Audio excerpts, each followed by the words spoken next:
excited, so call me back. Okay, love you. Bye.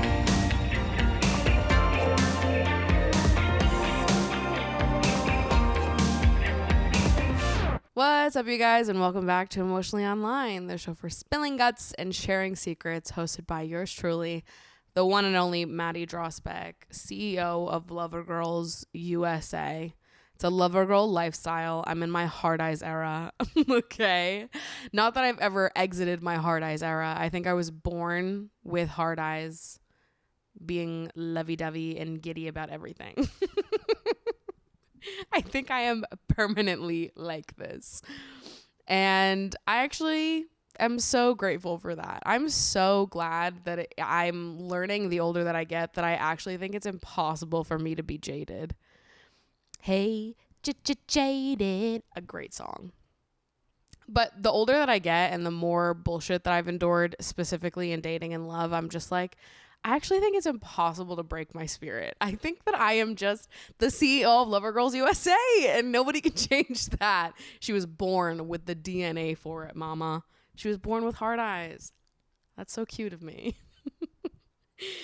I think I just feel so loved up and giddy about life right now. That's not to say that everything's going well, because it's not. But I think I just feel very secure in myself and content with me, that I feel very accepting and at peace with things going on around me. Maybe I'm just getting older. I don't know. I've been on a journey towards peace for a while, and I feel like I've turned some sort of corner in the last 6 months. And I was actually reflecting on this in therapy today, but it's been something that's come up in my journaling a few times. I talked to some of the Europe girlies about this in our journaling sessions, because this has been something I've been sitting with and it's definitely come up a few times for me. But I was talking to my therapist about it today on this beautiful rainy Tuesday, the best day to go to therapy because you've had one day to digest and sit in your thoughts from the weekend. But I was talking to my therapist about how much I feel that I've grown, particularly in how secure I feel in myself in general, but hyper focusing on my attachment style, because I always felt like I struggled with anxious attachment style. My old therapist was like, you do, but be easy, because I think you're closer to being secure than you think you are. And this was like 2 years ago when I first started seeing my old therapist. But I just have noticed how differently I feel and how differently I react to things in the last 6 months. And I've had so many moments where I've sat and looked at myself and been like, why are you not reacting like you normally would?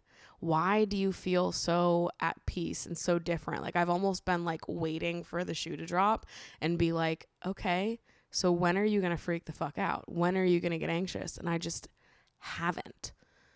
And there's just been more than one situation in life recently where I've been impressed with how different I feel and how much more secure in myself I feel, and just like my feet are planted firmly on the ground, and I will always hope for the best.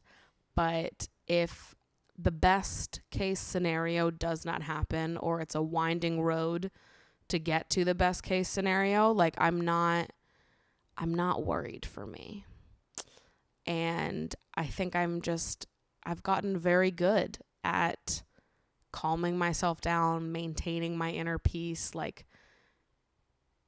just, I don't know, thinking myself out of anything that normally would have sent me down a spiral. And it's been nice to realize that life is different. And it's nice to realize how distant I feel from the era of life where I felt like really anxious and I was really certain that I was struggling with an anxious attachment style, to now being like, she's in her secure attachment era. What's going on? And I think realizing how much more secure I've gotten has made me 10 times more lovey-dovey than I ever was before, if it was even fucking possible. I know we had no idea it could get more loved up than this, but allegedly it can, and it does. because I just feel like the more secure I've gotten, the higher I've been promoted at Lovergirls USA. I'm the fucking CEO now, right? I just announced that. She's the CEO of Lovergirls USA. The more secure I've gotten, I just feel like very unattached to any outcome. Obviously, I hope for the best, but I'm not scared about the best case scenario not happening. I'm not anxious for it because I know it won't impact my self-perception or my idea of what my worthiness is. And that feels sick. It feels so sick to just be so content and secure with yourself. And I just feel really proud of a lot of the work that I've put in to get to this point, because it did not used to be like this. Even in recent memory, it wasn't like this. You know, like 2 years ago, 2.5 years ago. How long ago was this? When I started my year of no dating, the version of me that existed right before my year of no dating, like that is a stranger. And that, what was my year of no dating? 2021 was. And then 2022 was a full year of dating. Now I've had a year and a half of being back in dating, year of dating. So yeah, 2.5 years ago. Wild. Like that person is so different than who I am now.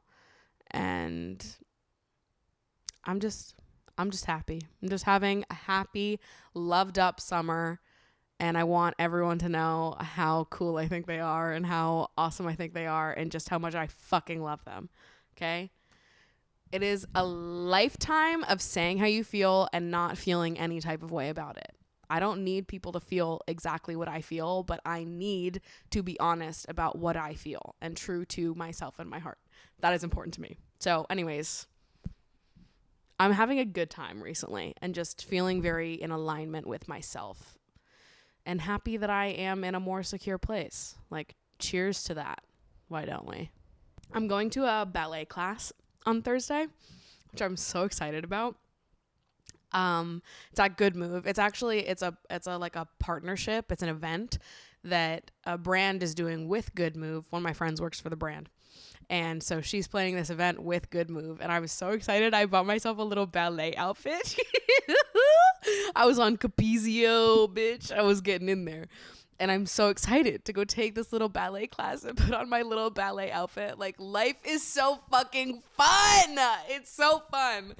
And I'm pumped for this ballet class. It's been a minute since I've been to Good Move and taken a dance class just because I haven't been here. And then the last, 2 weeks I've been catching up on all of the work. I haven't even been here for 2 weeks. Week and a half. I've been catching up on all of the bullshit that I've had to do. And today is really the beginning of about a week and a half period where I will feel relaxed and chill. And the things that I have on my to-do list is very manageable. So excited to get back into some dancing, get out there, put my cute little outfit on, and have a good time. Also, I think I'm going to see Theater Camp tomorrow with Art, and I'm so excited for this movie. You have no idea. I know everybody's on their Barbie Oppenheimer shit right now, which I'm also excited for those movies, and I will be going to see them. But I'm more excited to see Theater Camp because I am a summer camp movie fan, okay? You give me a movie set at a summer camp and I fucking love it. Anything set at a summer camp. Horror movies, comedies, anything. If it's in the woods at a summer camp, I'm all about it. It makes me feel something so specific, I can't even tell you what. I love Wet Hot American Summer. I think Wet Hot American Summer is top tier entertainment. I did monologue from Wet Hot American Summer in my acting classes in college. I love Wet Hot American Summer. And I love 1983, the season of American Horror Story. Love it. What else? What else is at a summer camp? Camp Rock. A sleigh. A classic and a sleigh. But I just feel like I'm going to deeply relate to a movie about theater camp because I went to theater camp all growing up and I just have such fond memories of it, and I would be I'm just so excited to go see this movie. Also, I've had Purple Summer fucking stuck in my head, and I think it's been in preparation of seeing this movie. My brain is get back on your theater shit. Start singing Spring Awakening right fucking now. Spring Awakening and Next Normal. Also, Light from Next Normal specifically has been stuck in my head. We need need some light. Slay! We were eating it up. Oh my God. So I'm really excited to go see this movie. Also, I fucking love Jimmy Tatro. Sexy fucking voice. Good for him. Good for you, Jimmy Tatro. So excited to see you in this movie. My one answer when people are like, who's your celebrity crush? Because I really don't have a celebrity crush. The first person that always comes to my mind is Jimmy Tatro. I'm like, that dude is sexy. I'll be so honest. I don't know. I guess I haven't really had a celebrity crush since I was little. Like, I can tell you a lot of people that I find physically attractive, but I'm like, I don't really care about them. Like, I'm not going to look up and watch their stuff. Like, I think Seth Rogen's physically attractive, but I'm not going to go, like, watch all of Seth Rogen's interviews because I don't give a shit. But, like, I think he's cute. I think Jimmy Tatro's cute. Who else do I think is cute? Paul Rudd. I don't know. I think it is more common for me to have crushes on internet people than like mainstream celebrities. So anyways, super excited to see theater camp and relive my theater fantasy, my theater nerd fantasy. I do miss it sometimes, being into theater and acting. It's fun. I still will sometimes look up monologues and just read them in my bedroom and have a fun little time. I slay. I'm a good actor. I think I am. I mean, I was when I was little, but I just haven't done it in a long time. But I think I would slay now. Cast me in something. Who wants me to act for them? Who wants to put me in a little show? Okay, I'll be in your student film. Maybe.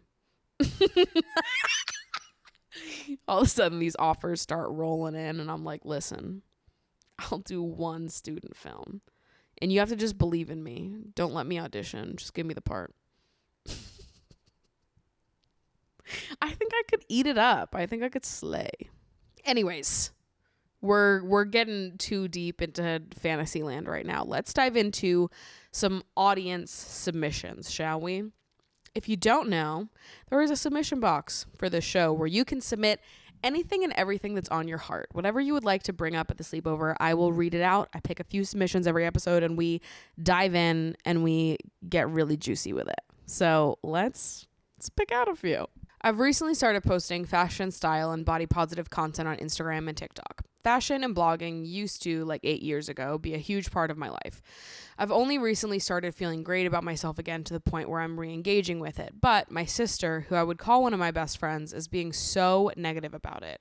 Not only has she not supported me at all, but she has actively told me she doesn't see the point. She's even said things like, I just don't think you look good when you wear clothes like that. My sister is known for having her own social and emotional issues, so I know that I shouldn't put stock into what she's saying. But it's hard not to think about it and let it get to me. How would you handle this? So I think to start, I want to validate what you're saying here and let you know that it's not about you and that you absolutely shouldn't put stock into what she's saying, because people only react like this when it's bringing up something for them, whether it's some type of jealousy issue, which I think is usually what it goes back to, or whatever it is. It's not about you though. I think how I see a lot of situations like this where you're posting, you're being creative, you're doing something that's cool, and people are mad about that for whatever reason, or they're telling you that it's not cool, that it's cringe, that some things don't look good on you, whatever, clothes, yada yada. It's because they are watching you do something that they are too afraid to do themselves. And I think for a lot of people, it's a lot fucking easier to look at someone else and say, oh, what they're doing isn't actually that cool, or it's lame, it doesn't look good, whatever it is, rather than accepting that this person is doing something brave that you do not have the courage to do. Or people talk to themselves and be like, oh, I could do that way better. What she does is so boring and uncool and whatever, but I could do it better if I did it. But they'll never actually do it. And it's because people don't want to admit that they don't have the bravery or courage to put themselves out there in the way that you are. So they're just a hater from the sidelines. And I think people are like that with creation in general. That's why you see a lot of people being fucking haters when people decide to make a YouTube channel or whatever else. People were mean as fuck to me growing up. about my videos. And like now looking back on it, I just think that it's a matter of like, most people don't have the guts to love something as much as I have loved making videos, or as much as you love making fashion content, making body positive content. Like, it is really vulnerable to love something like that, and also to make content and put it on display for other people to consume. It's also vulnerable to like dress however you want to dress, to go against social norms for what people in your body type should wear. And if other people are jealous of that, are jealous of your bravery, of your courage, or just jealous that you are creating and they're not, like, people have all these different reasons for why they don't want to put themselves out there, why they're too afraid to make the jump, make the content, do whatever. And it's a lot easier to just say that everyone else isn't actually as cool, to make yourself feel better for the fact that you don't have the courage to put yourself out there. So I think how you're handling it right now, in like the way that you're telling yourself that this isn't about you, and that she has her own stuff going on, and this is probably just a reaction to that's coming from a place of her own insecurity or dissatisfaction with her own life or her own body or whatever it is. I think that's probably true. And I also think you're well within your right to set a boundary here and say, like, listen, I don't really care what your opinions are about this. This is what I love. This is my passion. This is my hobby. And I can't keep having these interactions with you. I can't keep having these back and forths where you are just mean to me for no reason. I don't know what it is that's going on with you or what you're sitting with. I'm so sorry that you feel so upset with your own life that you have to lash out at me like this, but there is no reason that I can't just have fun making my silly little videos or styling outfits that I am comfortable and confident in. If you don't think it looks good on me, keep it to yourself. That's not my fucking problem. Like, I'm not dressing to satisfy your perception of me. I'm dressing for myself. And I hope that you, as my sister, can respect that and support me. But if you can't, I just need you to shut up about it.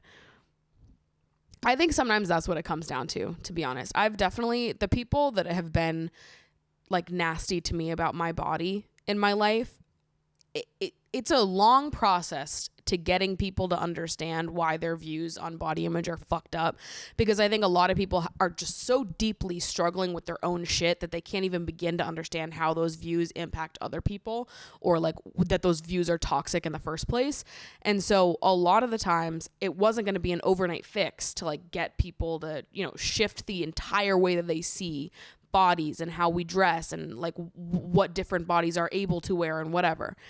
So it's easier just to tell people, like, so long as you believe what you believe right now, you cannot talk to me about this. For the sake of our relationship, for the sake of our sisterhood, I need you to just drop it and do not talk to me about it. And I had to set that boundary with several people in my family when I was younger and struggling with my body image, where I was like, I love you. I want to have a relationship with you. I cannot do it if you are constantly bringing up my body and constantly criticizing my body. I need you to just shut up about my body from now until forever, and we will have a fine relationship. And I think over time, those people, their viewpoints did evolve, and we were able to at some point have more productive conversations about body image and their viewpoints and how to shift it. But also, like, as a plus size person, you're not required to like teach everyone everything. Also, I'm assuming you're plus size because you wrote body positive, but you very well could not be plus size. So anyways, in conclusion, I think that you're well within your right to set a boundary here. I wouldn't take it personally, and understand that it's probably going to be a long process to get to a place where your sibling totally is on the same page. And until you get to that point, it's probably better just to set the boundary of like, you're not going to talk to me about this subject in particular.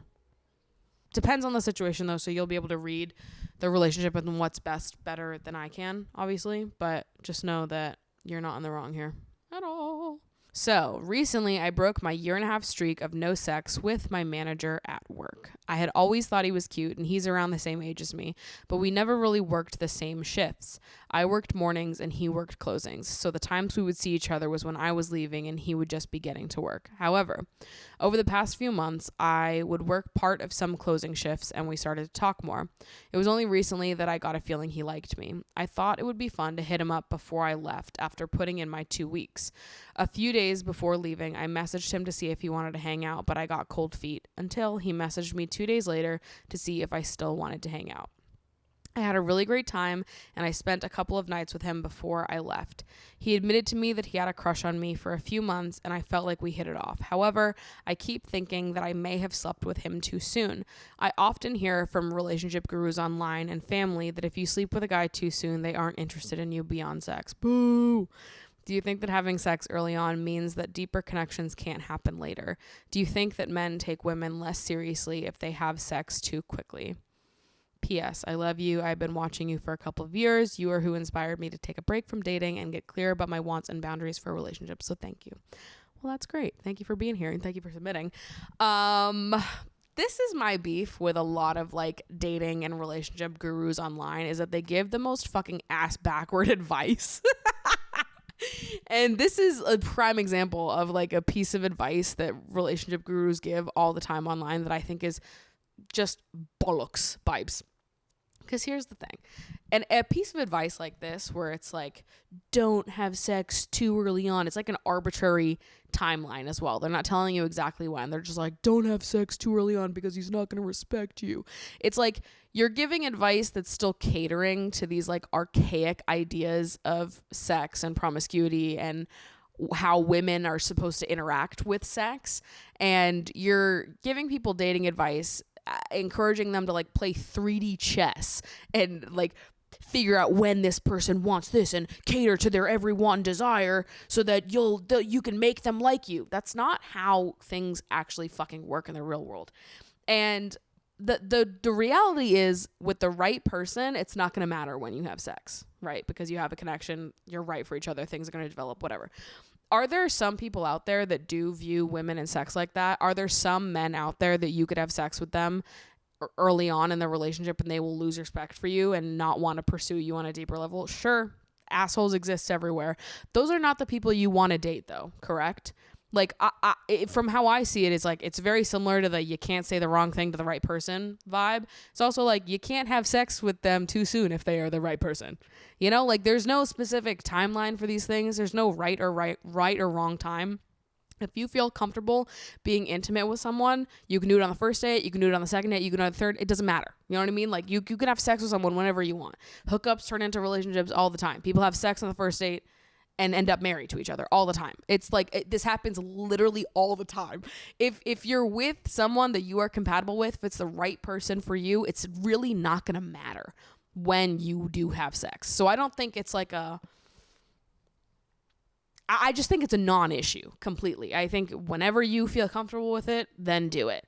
I've had sex on the first date. I've had sex on the second date. I've had sex on the third date. I've waited a month to have sex with someone and it hasn't impacted the trajectory of our connection ever. You know, sometimes things are just a hookup, but other times they're not. And it doesn't feel like the two things are correlated at all.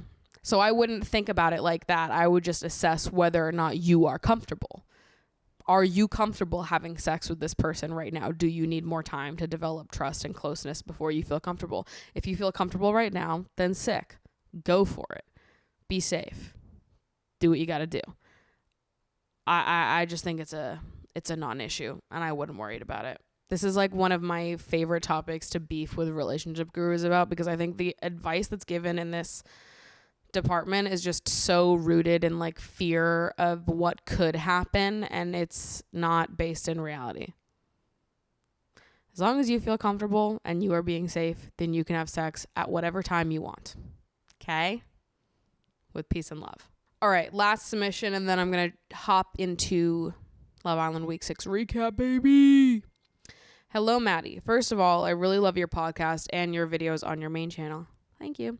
They've really helped me not to feel ashamed of loving too much and to be more in tune with my feelings. Or what is it? The one hand heart. That I like get it, but I'm still working on being able to visualize that one. I like doing this instead. And just you guys complete the second half of the heart. I would really like some help because the rest of the internet feels really misogynistic to me when it comes to dating advice, and I hope you can share some of your wisdom on this one. I'm currently seeing this guy, 3 dates in. The 4th one is already planned, but it might be postponed because he is quite sick this week. But even though he's not feeling well, we still keep in touch every day through text, telling about our days and telling each other how cute and kind we find the other person. He's a really great guy and way different from all the other guys I've dated because 90% of them in the end just saw me as a hookup or a fuck buddy. And here's the thing. I did like my hoe phase after my first 3.5-year relationship ended. But now, after 1.5 years of just sleeping around, I've experienced that it makes me feel a little empty and kind of sad and not at all empowering. I have come to the conclusion that I don't have another hookup in me. I even became 4 months celibate before meeting this new guy. So you can say I'm currently only dating in the hopes of getting into a long-term relationship. The thing with this is, I don't know how to communicate it, especially this early on. Main reason being that I don't want to sound too desperate. I know that might sound stupid, but almost the whole internet when it comes to the first stages of dating someone new screams to take things slow. But I would just like some clearance, and it's not that he isn't eager to see me. We already made a list of possible date ideas. The only question I want to ask at this point is if we are exclusively dating each other, because I want to protect myself from being a little side quest again. But I don't know if something like that might be a deal breaker to ask so early on, 3 dates in. Mind you, we've already slept together. What would be the best course of action leading up to this question? A lot of articles on the internet say at least 10 dates or 3 months in before asking about exclusivity. But because in the past I've been treated like girlfriend material only to figure out this was just some manipulation tactic to get me to sleep with them, I don't think I can wait that long. I really would just like to know how you would handle that situation. Okay, I've got so many thoughts on this one, so I'm going to go like piece by piece. I'm going to go back to things you say in the middle. So you could say I'm currently only dating in the hopes of getting into a long-term relationship. The thing with this is I don't know how to communicate it, especially this early on. Main reason being that I don't want to sound too desperate. I don't think that it is desperate to communicate what it is that you are looking for. Just because you have like a set intention with dating doesn't mean that you want that with every person that you go on dates with, right? So like when I was on dating apps, my dating profile would say point blank on it that I'm looking for a long-term relationship. That's my intention with dating. That's my intended outcome, right? So I'm dating with the intention of meeting someone that I would like to pursue a long-term relationship with. That is what I am looking for. That does not mean that the first person I go on a date with, you're the one. It means that that's my intended outcome. I'm not looking for things that are not that. So if you are totally closed off to the idea of meeting someone and developing a long-term relationship with them, then I'm not your girl. And I think it's better to be upfront with what your dating intention is. That does not mean that you are just going to jump into a relationship with the first person that you meet. It just means this is what I'm looking for at this point in time in my life. It's not desperate to be clear. I find it very strange when people make that like false equivalency of like you're looking for a relationship, so therefore you're desperate or going to jump at the first thing. Like who said that? Who fucking said that? I just know what I want. So I wouldn't worry about that. I think that there is a way to communicate what it is your intended outcome of dating is without saying you're the one that I want to do that with at any stage, right? You can go into a first date on your dating profile, have listed that you're looking for a long-term relationship, and it's clarity. It's being upfront. It's nothing more than that. I know that might sound stupid, but almost the whole internet when it comes to the first stages of dating someone new screams to take things slow. And you should. You can be clear and also take things slow. I think the process of getting to know someone and assessing if they are a good fit for you is a process, right? And it's going to take different amounts of time for different people. You can know that your intended outcome of dating is a long-term relationship and also take things slow. I don't think these two contradict each other in any way. The only question I want to ask at this point is if we're exclusively dating each other, because I want to protect myself from being a little side quest again. But I don't know if something like that might be a deal breaker to ask so early on. I think I would ask yourself, like truly deeply, ask yourself, do you know this person well enough to know for sure that you want to pursue a relationship with them? Or are you right now acting out of fear of being hurt? I'm not asking to sway you in either direction, because if you believe that you know this person well enough after 3 dates to decide if you want to be with them, I'm not going to tell you you're wrong if you feel how you feel. But I would encourage you to just take a step back and assess if this is a situation of like, you've been on 3 dates, you like what you see so far, and now there's a little bit of fear and anxiety creeping up inside you, and you're like, okay, and you just want the reassurance and like the confirmation of like, we're together, to avoid feeling that uncomfortable feeling of being in the middle of liking someone and not knowing where things are going to go. It's inherently an uncomfortable and at times anxiety inducing part of the dating process, is like this in-between period where things are going well, but you don't know if you're actually going to end up together. I get it, but you don't want to rush yourself through that process just out of fear of being hurt, out of self-protectedness. And listen, I totally empathize with like this fear of getting sucked into another hookup situation, because I've totally been there before. And I think part of that is just communicating that you are not looking for a hookup. You can communicate that you are looking for a relationship without saying, and it's you right now, give me confirmation that we're together, because at the end of the day, this person is still a very new addition to your life and is still very much a stranger in a lot of ways. Now, everyone's going to feel comfortable on their own timelines, but I would just be curious to know if your reaction right now is more rooted in fear of being hurt than it is like knowing that this person is right for you after 3 dates. And then you say that a lot of articles on the internet say at least 10 dates or 3 months in before asking about exclusivity. Don't read articles on the internet to get answers about when is the right time to ask this question. There's no set timeline for how long you need to be dating someone to, you know, ask the question of like, oh, can we close things off a little bit? Can we just remain exclusive to each other? It can happen at any point in time. I would just encourage you to reflect before jumping into that conversation and make sure that like this really is someone that you feel confident that you want to be with at this point, versus you just want to lock something down because you don't want to be in the same situation you were in the past.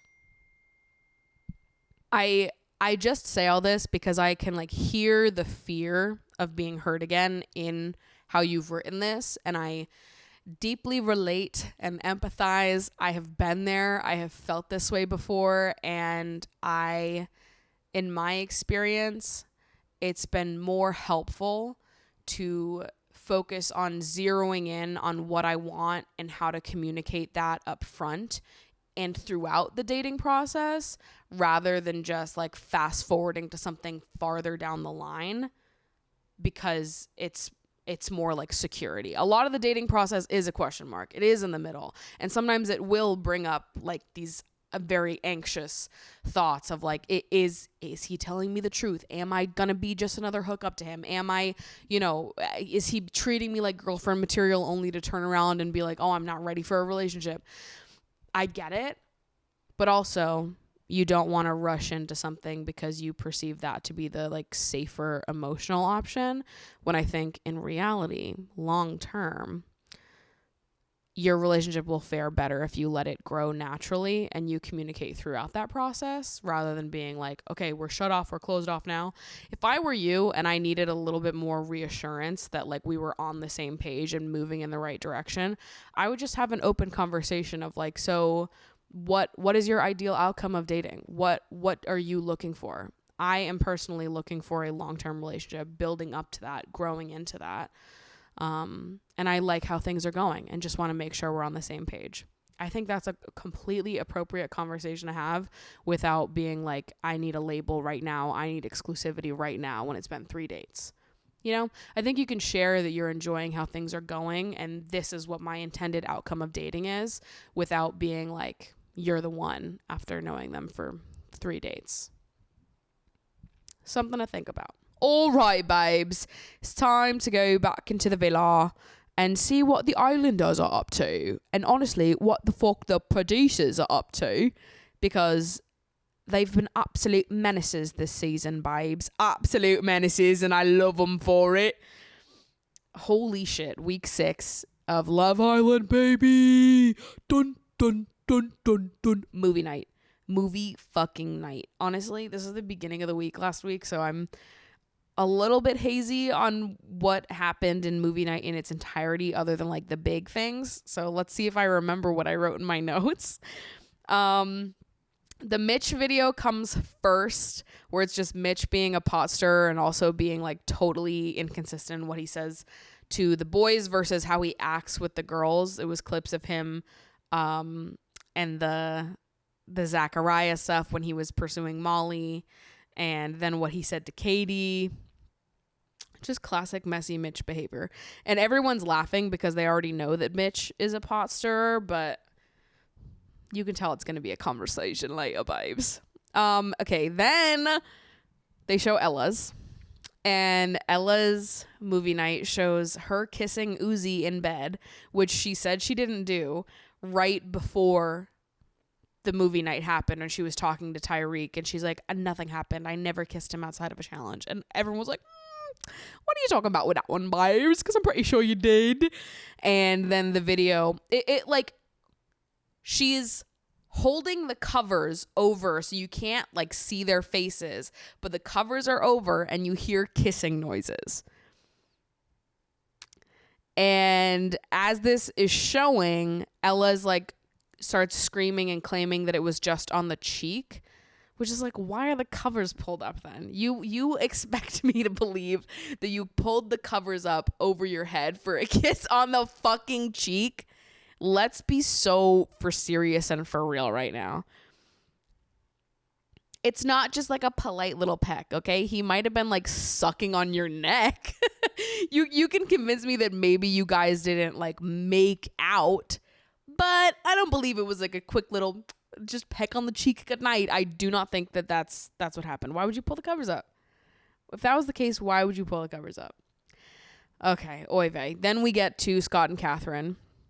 Then we've got the Scott and Catherine stuff, which I'm so exhausted with these two. It's like either they are cutting out important information or this is a whole lot of projection from Catherine's side, because in Scott's clip, he didn't cheat. He didn't do anything in Casa Amor. So the only thing they have for Scott's clip is a weird joke he made to the boys about being excited for other girls to show up. And then Catherine's clips are full of her flirting and making out with Ellen in Casa Amor. But then somehow Scott's the bad guy. And I'm like, so what's going on here? Do we have to paint Scott out to be this mega villain who never actually liked you in order to justify the fact that you did him dirty in Casa? Or what's going on here? And I'll say more about that later, because the British public, they were going really hard, and they might have gone too hard. British public, we were in alignment here, but you guys took it a little bit too far. So we'll talk more about that later. And then it's like the girls and the guys are getting involved, and Leah is yelling at Scott. And then Scott starts yelling back at Leah and says, you haven't spoke for 4 weeks and now you're the spokesperson for the girls, which was wild. He shouldn't have said that. That was rude as fuck.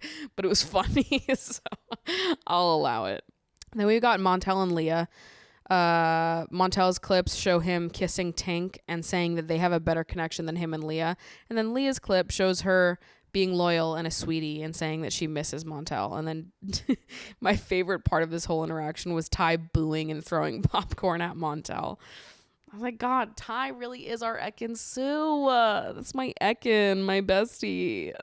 Suddenly I love Ty. Oh, how did this happen?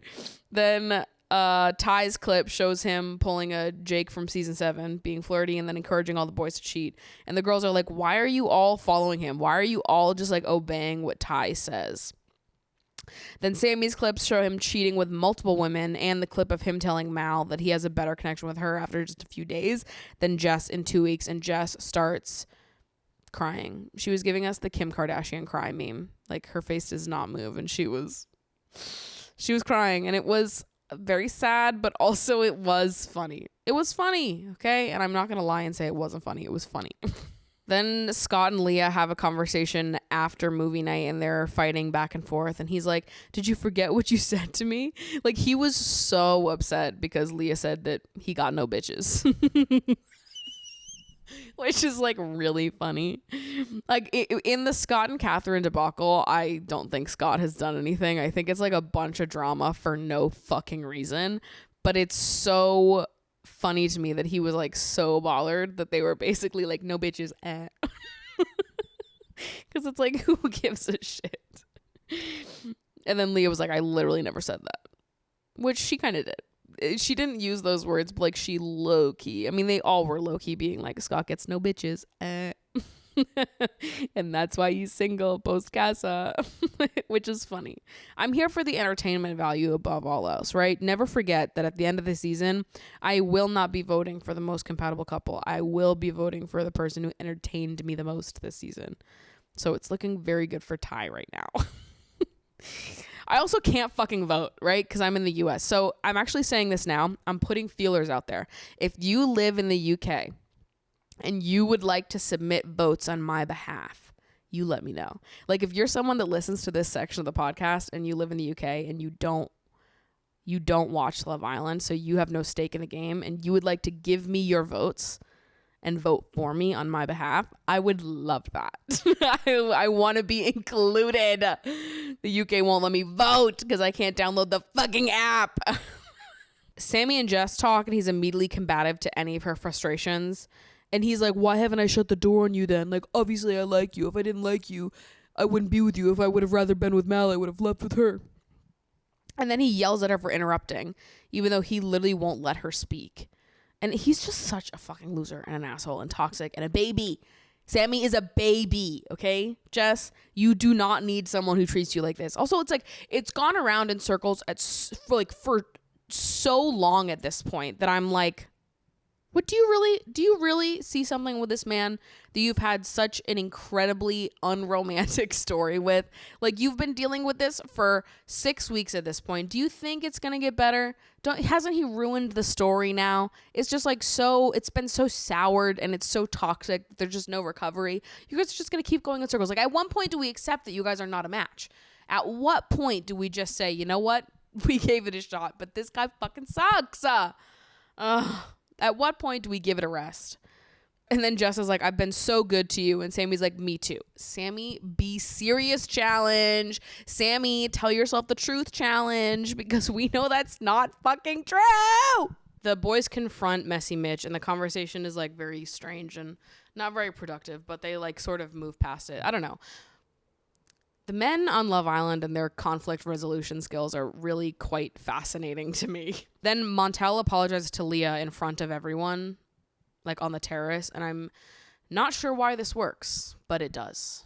So this is something I've learned from Love Island, that a public apology sometimes fixes everything.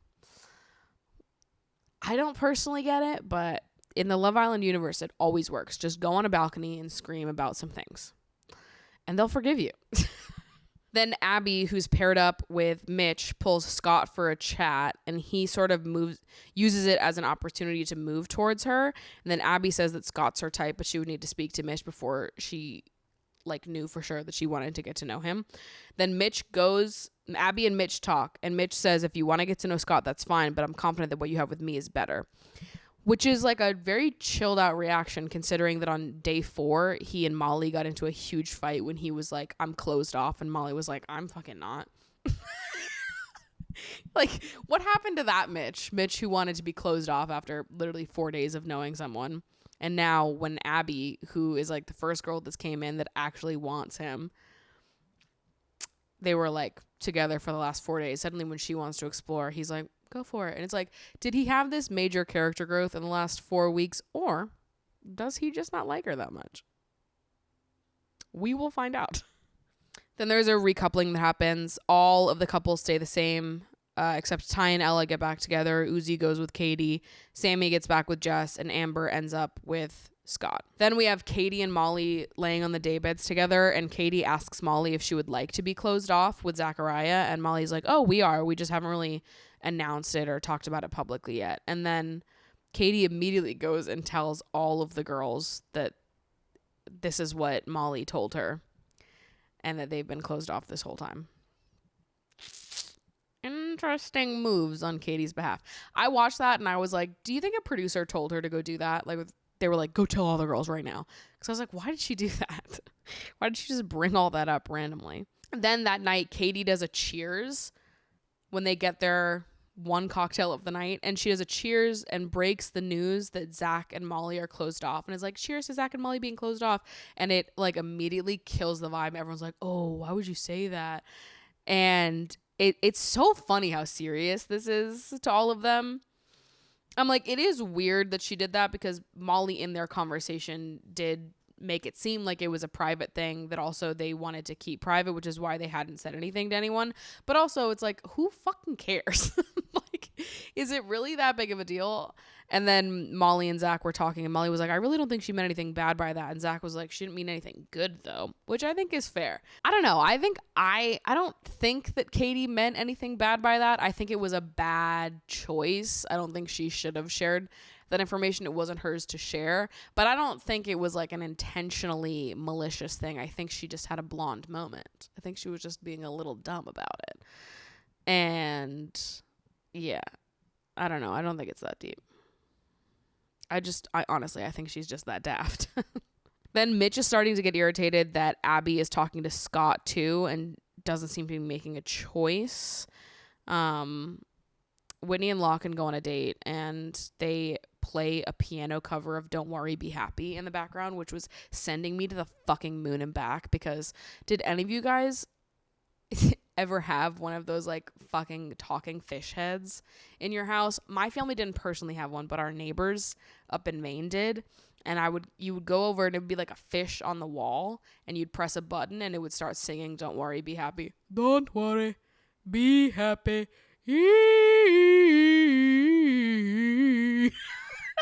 And so I was like listening to that and all I could think about was this fucking plastic fish nailed to the wall. And I was like, a piano cover of Don't Worry, Be Happy. I don't know that that's giving romance for me. I think it's giving plastic fish nailed to the wall.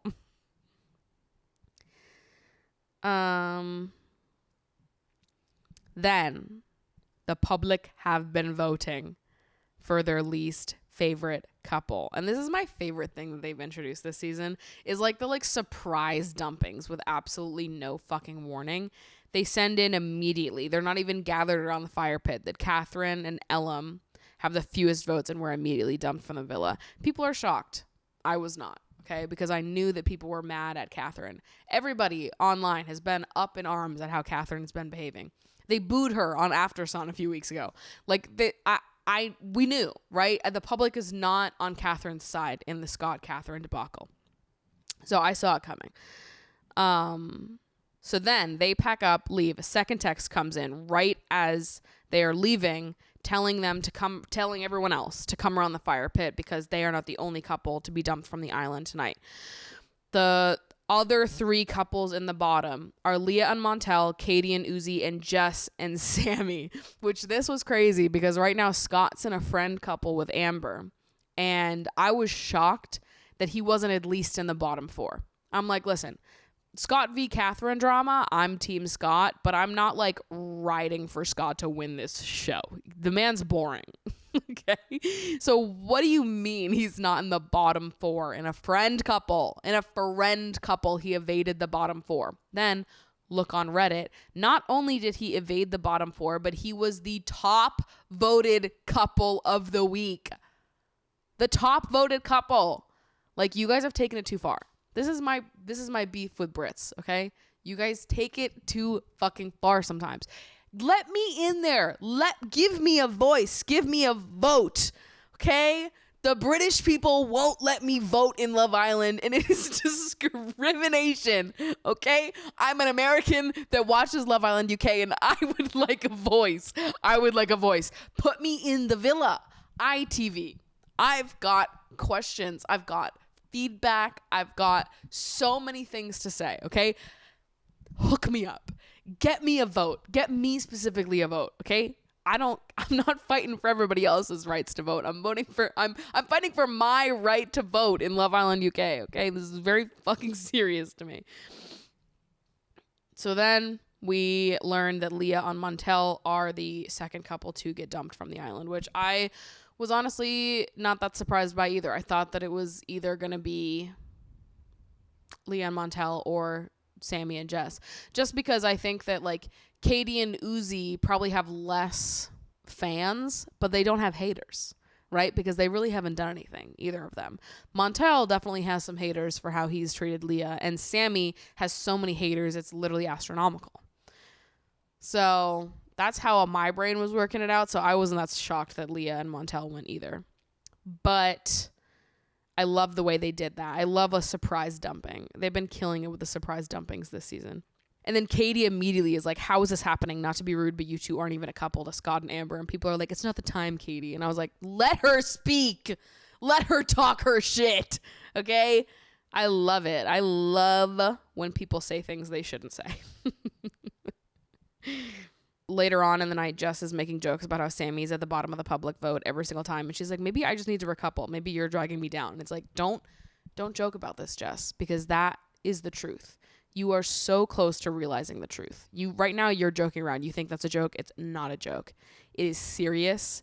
It is so fucking serious. Then we've got two new Islanders entering the villa, Josh and Ella B. Josh takes Jess out on a date and Ella takes Mitch. Ella allegedly knows Ty from pre-Love Island. They've chatted, they've kissed, there's recent history there. The producers are moving mad this summer, vibes. Ty, in the beginning, isn't honest and upfront with Ella that they've kissed. He just says that he knows her because they live in the same area and have hung around each other at the club. And it's like, eventually Ella B's going to tell the girls that she has kissed Ty and that there's like some lingering interest there. So I don't know why Ty wouldn't just off rip be like, yeah, we have a little bit of history. And then Abby starts getting pissed that Mitch is going to get to know the new Ella, which is so hypocritical because she's been doing the same thing as she's getting to know Scott. And it's like, if you feel a way about that and you want to just be with Mitch, then you should say that. And you shouldn't have been exploring things with Scott. But then she's saying to Mitch, if you feel a way about me, make it known. Why are you going off and talking to another girl if you're so certain of me? And it's like, girl, why are you? You can answer that question too. He's doing the same shit that you are. So whatever your answer is, it's probably his answer too. New Ella is gunning for Ty in the beginning here. Like, I fancy you. I know you fancy me too. And he's like, it's a shame our last kiss really was our last kiss, which you can take either way. I think it is like flirty undertones, but when he first said it, I received that as like a rejection, less than a coming on. Based on the way that he said it, I felt like that was him letting her down gently, in my opinion. Maybe I am just... He's my Ekin-Su. That's all I can say now. Then immediately after Ty and Ella B have that conversation, Ty does go tell OG Ella what was said, which I think is good of him. He's making strides, okay? He's a changed man. He's entering his lover boy era. And I do feel bad for Ella B in general, though, because she's like so beautiful and really like perfect bombshell behavior. She's going right after what she wants, but they brought her in too late. Whoever they bring in post Casa just gets the shaft. You have to be brought in before Casa Amor. Casa Amor is like the latest time you can be brought in and not get the shaft. And then both Ellas start fighting in the bedroom, and OG Ella was like, why is your name in my mouth? Come in on your own energy. There's not going to be a battle, because Ella B made a joke to Ty about there being the battle of the Ellas. And then Ella B is like, it was a joke. It was just banter. Chill out. It's not that fucking serious. But Ella OG was like, she was giving her like main character monologue in that moment. She's like, I would never fight with a woman, babes, over a man. I was like, slay. And then Ella B was like, it's not that fucking serious. And I was also like, slay. I loved it. I loved that little dramatic moment that happened. Then Ella B and Josh get to steal someone to couple up with. Ella B ends up picking Mitch and Josh picks Jess, which means both Abby and Sammy are single. Sammy gets upset with Jess that she doesn't come up to him right away after the recoupling, and Jess is like, well, I hated that you ran off and were being like so rude to Josh, who like he's forced to pick someone and now he feels so bad because you guys are so pissed at him. Like, it doesn't matter. He wasn't trying to be malicious. He's literally been in for a day. So listen, I appreciate that. I get why Sammy would be mad Jess didn't come up to him right away, but I also understand why Jess was like, well, you guys are being rude to him and I didn't want him to feel bad. And then Sammy and Jess starts laying down the law and saying like, I'm not your girlfriend, when Sammy tries to like lay claim to her and be like, you know, mad at Josh. And then Jess is basically like, you want girlfriend behavior without girlfriend commitment. Slay. It was a big slay on Jess's behalf. I felt like I was finally seeing her be like, I'm not your girlfriend. You didn't ask me that. Stop acting like you own me. You fucking do not. And I was like, Jess is having her moment. I think we need to get rid of Sammy. I think he's dead weight. And then night one, Mitch is cuddling with Ella B because fucking of course he is. This man is a champion Love Island award winner for jumping ship and just love bombing whoever his new target is. And then the next day, I forget who tells Abby that Ella and Mitch were cuddling. And then Abby asks Mitch about it. And Mitch is like, I just woke up and we were like that. And then the other Abby is like, or Ella was like, yeah, no, that's not what happened. He like actually asked me if he could put his arm around me or if I was awake and if we could cuddle. So it definitely wasn't an in your sleep thing. And then Mitch is like, that literally never happened. I just woke up and my arm was like that and we were spooning, which is messy Mitch behavior. It is iconic messy Mitch behavior. But I just think Mitch is so inconsistent, which is why I'm not even sold that he liked Abby in the first place. I just think that she was like the first girl that came in all about Mitch. And now that Mitch has another girl coming in that's interested in him, he's like, I like her better. I just think that, like, literally we saw him on day 4 ready to, like, fight because Molly didn't want to be closed off. And then the whole Abby thing, there's just been, like, a lot of push and pull in a way that I'm like, should there be this much push and pull? Also, Abby is being, like, very hypocritical in a way that I understand why it would turn Mitch off because she is being very hypocritical. But also, if he really liked Abby, I feel like he would like a little bit of, like, the jealousy vibe, just a light jealousy, not intense jealousy, but I think, you know, there's levels to it. I just don't think he's that into Abby is my personal assessment. And that's the end of week 6. So we'll see how it goes. I'm currently in first place for Fantasy League, so I'm hoping for another win this season. I won season 8, did not win season 9, and I'm looking to win season 10 again.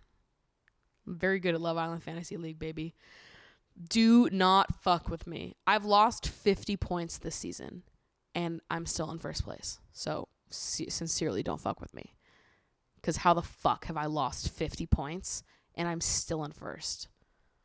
That's how you know I'm slaying. I'm eating it the fuck up this season. All right. That's the end of the episode. I'm going to go make myself a nice little sandwich and enjoy my afternoon. Thank you guys so much for watching. Love you so much. I'll see you next week. Bye.